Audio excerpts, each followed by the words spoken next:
തൊമ്മി, ഇതൊരു പതിവില്ലാത്ത വരവാണല്ലോ. ഇവിടെയും കൂടി അങ്ങ് അടിച്ചു തുടച്ച് പുണ്യാഹം തളിച്ചേക്കാന്നായിരിക്കും. കേരളത്തിന്റെ കറണ്ടിന്റെയും വെള്ളത്തിന്റെയും ഗതാഗതത്തിന്റെയും തലവന്മാരിങ്ങനെ ഡ്യൂട്ടി സമയത്ത് സർക്കാർ വണ്ടിയെ വന്നിറങ്ങി ഒരേ ടേബിളിലിരുന്ന് പന്നി മലത്തുന്നത് കാണുമ്പോ അങ്ങനെ ഒരു ചിന്ത ഇല്ലാതില്ല. അല്ല സാറന്മാരെ, ആ വനം വകുപ്പ് ഏമാൻ ഇല്ലയോ, DFO, അങ്ങനെ ഇങ്ങോട്ട് വന്നില്ല? അയാള് രാവിലെ വന്ന് കോട്ടയടിച്ച് സ്ഥലം വിട്ടു. ഇനി അയാളെ കാണണമെങ്കിൽ വല്ല കാട്ടിലോ മേട്ടിലോ ചെന്ന് നോക്കണം. സബോർഡിനേഴ്സിനെ കൂട്ടി തോക്കുമെടുത്ത് പുറപ്പെട്ടിരിക്കല്ലേ നായാട്ടിന്. അതെ, ഉത്തരം പറഞ്ഞ 54 പറഞ്ഞു എന്നാ പ്രമാണം. തനിക്ക് വല്ല അറിയണമെങ്കിൽ ഇങ്ങോട്ട് ചോദിക്ക. അവന്റെ ചീഫാ, ഫോറസ്റ്റ് കൺസർവേറ്റർ. ഓ, ഇവന് ചോദിക്കാനുള്ള എന്താന്ന് എനിക്ക് നല്ലപോലെ അറിയാം. കുറച്ച് കാശും കൊണ്ടുവന്ന് ലേലം വിളിച്ചാൽ ഉടനെ കാട്ടിലെ തടി മുഴുവൻ അങ്ങ് കടത്തി കൊണ്ടുപോകാൻ അവന്റെ വിചാരം. ഏതോ കാണണ്ടവനെ കാണേണ്ട പോലെ കാണണം, എന്നാ വെട്ടിയിട്ട തടി മുഴുവൻ നീങ്ങണ്ട പോലെ നീങ്ങും. അതിന് നല്ല ചൊളയെണ്ണി കൊടുക്കണം. അതാ നാട്ടു നടപ്പ്.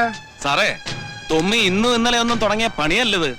ലേലത്തെ പിടിച്ച ഏരിയയിൽ അപ്പുറത്തോട്ട് കയറി ഒരു ചുള്ളിക്കൊമ്പെങ്കിലും വെട്ടിയിട്ടുണ്ടെങ്കിൽ സാറിനത് പറയാം. ഡിപ്പാർട്ട്മെന്റിന്റെ കൊപ്പത്തിരിക്കുന്ന സാറിനെ പോലുള്ളവർക്ക് സ്കോച്ച് വിസ്കിയും പെമ്പറനോത്തിമാർക്ക് കോസ്മെറ്റിക് ഐറ്റംസും സാനിറ്ററി നാപ്കിൻസും വരെ വാങ്ങിച്ചു കൊടുക്കുന്ന കുറെ ഉണ്ണാക്കന്മാരുണ്ട് ഇവിടെ, തടിക്കച്ചവടക്കാർ. അവര് വരും, ചൊളയെണ്ണി പുഴുങ്ങിത്തരാം. നീ ആരോടാ സംസാരിക്കുന്നറിയോ? ഇനി മുതൽ നീ വെട്ടിയിട്ട തടിയിൽ ചാപ്പ കുത്തണോ വേണ്ടയോ എന്ന് ഞാൻ തീരുമാനിക്കും. അതിനുള്ള പിടിപാടുണ്ടോ എനിക്ക്? എന്നാ സാറേ ഈ പിടിപാടൊക്കെ ഉണ്ടായത്? സാറിന് കളിച്ച കാശ് പോയിരിക്കല്ലേ, ഞാൻ ഇറക്കിയ കാശ് ബ്ലോക്ക് ആയിരിക്കുക.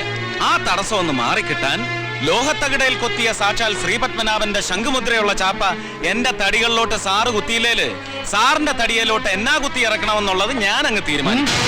അതിനുള്ള വഴി തൊമ്മി നോക്കുവേ. അപ്പൊ ശരി, അവനെ ചൊളയല്ല പൂക്കച്ചൊള എണ്ണിക്കൊടുക്കും. സൗകര്യം ഉണ്ടെങ്കിൽ ചെയ്താൽ മതി. ഞങ്ങൾക്കെതിരെയുള്ള നിന്റെ ഈ കളി ഇന്നത്തോടെ അവസാനിപ്പിച്ചോ, അല്ലെങ്കിൽ മതയാന കളിച്ചു നടക്കുന്ന നിന്നെ ഒതുക്കാൻ നല്ല ഒന്നാം തരം മാമ്പിളറുണ്ടാവും രാഷ്ട്രീയത്തില്. എന്നാ മുകുന്ദ ഈ രാഷ്ട്രീയമൊക്കെ ഉണ്ടായേ? അപ്പന്റെ വീൽ ചെയർ ഉന്തി കൈവെള്ളയ്ക്ക് തഴമ്പ് പിടിച്ച നീ എന്നാ രാഷ്ട്രീയക്കാരനായത്? ഭരണം നിലനിർത്താൻ വേണ്ടി കൂട്ടിക്കൊടുപ്പ് വരെ നടത്തുന്ന നിനക്കൊക്കെ ഒരു മഹത്തായ പാരമ്പര്യമുള്ള ഈ ഖദർ ഇങ്ങനെ ദേഹത്തോട്ട് വലിച്ചിടാൻ ഒരു ഉളുപ്പും ഉണ്ടാവുകയല്ല. അത്രയ്ക്കുണ്ടല്ലോ നിന്റെയൊക്കെ തൊലിക്കട.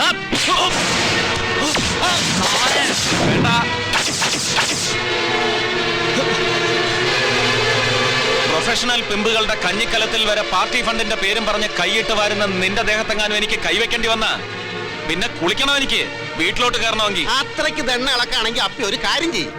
നിന്റെ അപ്പനാ കേരള ഗാന്ധിജിനെ കൂട്ടുപിടിച്ച് ഒരു ഉത്തരേന്ത്യൻ ടൂർ സംഘടിപ്പിച്ച് പെയ്റ്റ് വരി. അപ്പോഴേക്കും ഞങ്ങൾ ചിലരൊക്കെ കൂടി ഈ സംസ്ഥാനം മൊത്തം നക്കി തുടച്ച് വെളുപ്പിച്ചു തരാം. അപ്പി ചെല്ല്.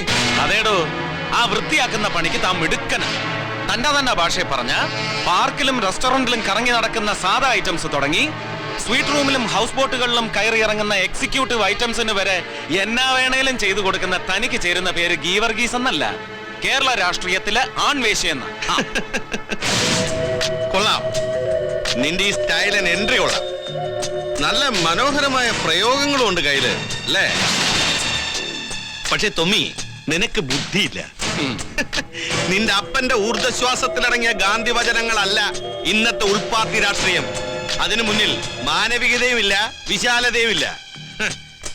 ടാങ്കർ ലോറി പിടിച്ചെടുത്തും ഗോഡൌൺ കത്തിച്ചും ഒക്കെ നീ ഞങ്ങൾക്ക് തരുന്ന കോടികളുടെ നഷ്ടങ്ങൾ ഞങ്ങൾ കണ്ടില്ല എന്ന് നടിക്കുന്നത്. അങ്ങ് കേന്ദ്രത്തിലുള്ള ഗോസായിമാർക്ക് നിന്റെ അപ്പനോടുള്ള പ്രതിപത്തി കണ്ടിട്ടോ, നിന്റെ ഈ 6 അടി 2 ഇഞ്ച് പൊക്കത്തിൽ 110 കിലോ തൂക്കം കണ്ട് പേടിച്ചിട്ടോ അല്ല, മേലിറങ്ങി പണിയെടുക്കാനുള്ള മടി കൊണ്ടാ തോന്നിച്ച. അപ്പൊ പിന്നെ നീ ഞങ്ങൾക്ക് തരുന്ന ഓരോ നഷ്ടവും ഞങ്ങൾ അതിന്റെ പലിശയും കൂട്ടുപലിശയും ചേർത്ത് ഇങ്ങ് തിരിച്ചു പിടിക്കും.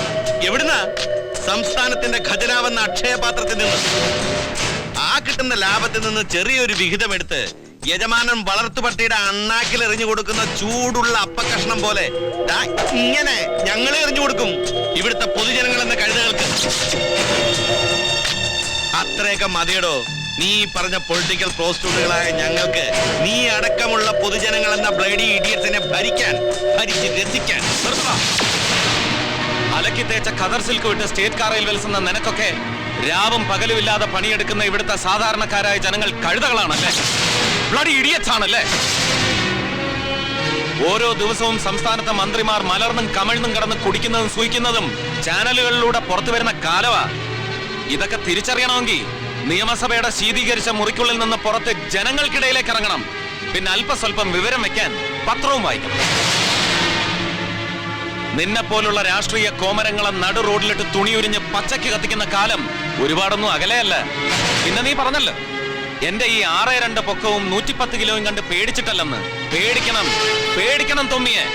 നീയൊക്കെ കാണിച്ചു കൂട്ടുന്ന നാറിത്തരങ്ങൾക്ക് മറുപടി പറയാൻ നിൽക്കാതെ നിനക്കൊക്കെ വോട്ട് ചെയ്യുന്ന ഈ വലത് കൈ ഇങ്ങനെ ചുരുട്ടിപ്പിടിച്ച് 6ആം മാലിക്കിട്ട് ഒറ്റ കയറ്റിയാലുണ്ടല്ലോ, നീ ചെറുപ്പത്തിൽ കുടിച്ച മുലപ്പാലും ഈ അടിവയറ്റിൽ കെട്ടിക്കിടക്കുന്ന സകല കച്ചാ പിച്ച എല്ലാം കൂടെ ഈ പുഴുത്ത വായിക്കൂടെ പുറത്തിയാടും. കേട്ടോടാ പന്ന. ഇത് തൊമ്മിയുടെ വാക്കാ, മനസ്സിലുറപ്പിച്ചോ.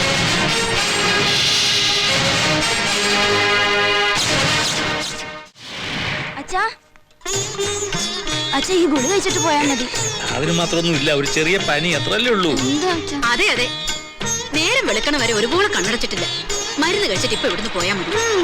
ആ ശരി.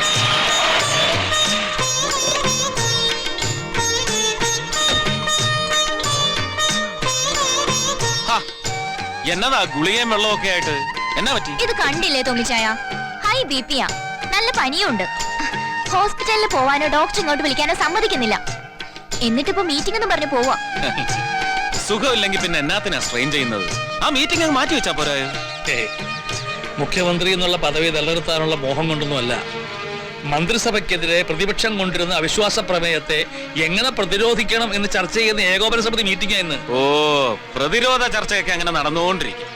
പ്രതിപക്ഷം അവിശ്വാസ പ്രമേയം കൊണ്ടുവരുന്നേ ഉള്ളൂ. അതിനുള്ള എല്ലാ ഒത്താശയും ചെയ്തു കൊടുക്കുന്നത് കൂടെ നിൽക്കുന്നവന്മാര് തന്നെ. ഒരു മന്ത്രിസഭ അധികാരത്തിൽ വന്നാൽ പിറ്റേന്ന് തന്നെ തുടങ്ങും രാജിവെച്ച് വീണ്ടും തെരഞ്ഞെടുപ്പ് നടത്തണമെന്നുള്ള മുറവിളികൾ. തെരഞ്ഞെടുത്ത് അയക്കുന്ന ജനങ്ങൾക്കല്ല, ഇവിടുത്തെ നേതാക്കന്മാർക്കാ കുഴപ്പം. ഇതിന്റെ പേരിൽ ചെലവാക്കുന്ന കോടികൾ ഇവിടുത്തെ പാവപ്പെട്ടവന്റെ വിയർപ്പിന്റെ വിലയാണെന്ന് ആരും മനസ്സിലാക്കുന്നില്ല. നന്നാവില്ലടോ, ഈ വർഗത്തിന്റെ നാശം കാണാതെ ഈ നാട് നന്നാവില്ല.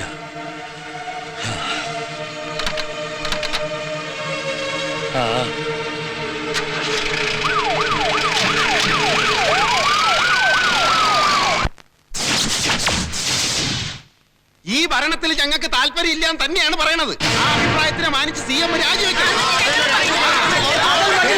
16-ാം തീയതി അവന്മാര് നിയമസഭയിൽ അവിശ്വാസം കൊണ്ടുവരണത് ഞങ്ങളുടെ കുഴപ്പം കൊണ്ടല്ല, മുഖ്യമന്ത്രിയുടെ പോക്കടക്കേട് കൊണ്ടാണ്. പ്രതിപക്ഷത്തിന്റെ മുമ്പിൽ മാനം കെടാതിരിക്കണമെങ്കിലേ CM രാജിവെക്കുന്നത് തന്നെ നല്ലത്. മുഖ്യമന്ത്രി കസേരയിൽ ഇരിക്കാനുള്ള യോഗ്യത എന്തുകൊണ്ടും ഞങ്ങൾക്കും ഉണ്ട്. കപ്പല് വിഴുങ്ങുന്ന തിമംഗലത്തെ കണ്ട് തുപ്പല് വിഴുങ്ങുന്ന പരല് വാപൊളിക്കാൻ നിൽക്കണം.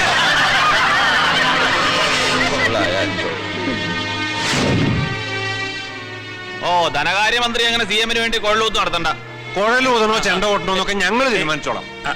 അതെ, ഞാൻ രാജിവെക്കണോ വേണ്ടയോ എന്നുള്ളതല്ല ഇവിടുത്തെ വിഷയം. അവിശ്വാസ പ്രമേയം എങ്ങനെ നേരിടാന്നുള്ളതാണ്. അതിന് ആദ്യം നമുക്ക് വേണ്ടത് പരസ്പര വിശ്വാസമാണ്. കഴിഞ്ഞ കാലത്തെ കുറവുകൾ നികത്തി ഇനിയും കുറെ കൂടി മെച്ചപ്പെട്ട ഭരണം കാഴ്ചവെക്കാൻ കഴിയും എന്നെനിക്ക് ഉറപ്പുണ്ട്. നിങ്ങളൊന്നും മിണ്ടാതിരിക്കും CM. കൊല്ലങ്ങൾ 50 നടന്നില്ല, പിന്നെയല്ലേ ഇനിയുള്ള ഒരു കൊല്ലം കൊണ്ട് അങ്ങ് ഉഴത്തി മറിക്കാൻ പോകുന്നത്. കൊലത്തുന്ന കാര്യം അവിടെ നിൽക്കട്ടെ, നിങ്ങൾ പലയിടത്തും പോയി മറിക്കുന്ന കാര്യം ഇവിടെ എല്ലാവർക്കും അറിയാം. ചൂലേ, നിന്റെ കെട്ടിയടുത്ത് പറയുന്ന മാതിരി എന്റെ അടുത്ത് പറഞ്ഞിട്ടുണ്ടല്ലോ, ചെരുപ്പിൽ ഞാൻ ചെപ്പക്കടിക്കും. കോമതിപ്പിഴ നിനക്ക് ശരിക്കും അറിയില്ല.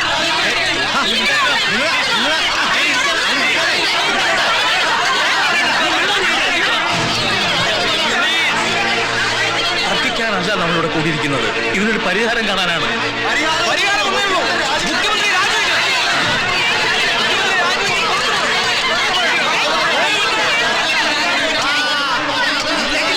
എന്നൂടിയുള്ള 18 ഫയലുകളെ കൂട്ടി വേറെ പയറ്റി വായിച്ചു ഈ ഗീ വർഗീസ്. ഇവിടെ നോക്കാമത്രേ ഊറ്റിയില്ലേ, ഇനി അടുത്ത വെള്ളത്തിൽ കയറാമല്ലോ. പോകേണ്ടവർക്കൊക്കെ പോകാം, അതിന് ഇവിടെ ആരും ഒരു തടസ്സാവില്ല. പോകുന്നതിന് മുമ്പ് മുഖ്യന്റെ മുഖ്യ ചൊറുത്തുകാരനായ തന്റെയും തന്റെ ഗ്രൂപ്പുകാരുടെയും കാലുവാരി തറകടിച്ചിട്ടേ കോച്ച് ഇവിടുന്ന് പോവുള്ളൂ. അതിന് പണ്ട് നിയമസഭ ഡെസ്ക് തുടുവക്കി കാണിച്ചില്ലേ നിന്റെ അപ്പൻ കിറ്റിന്റെ കുട്ടപ്പൻ, അയാൾ ഒന്നുകൂടെ ജനിക്കണം.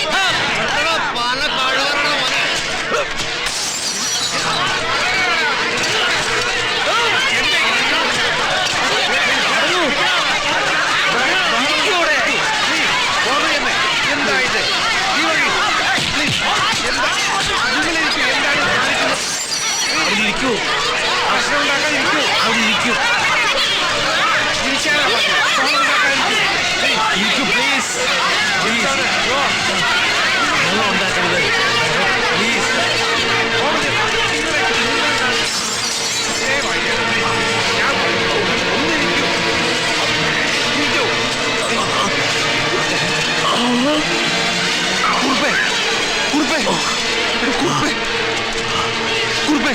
എന്ത് പറ്റിയിടൂ കുറുബേ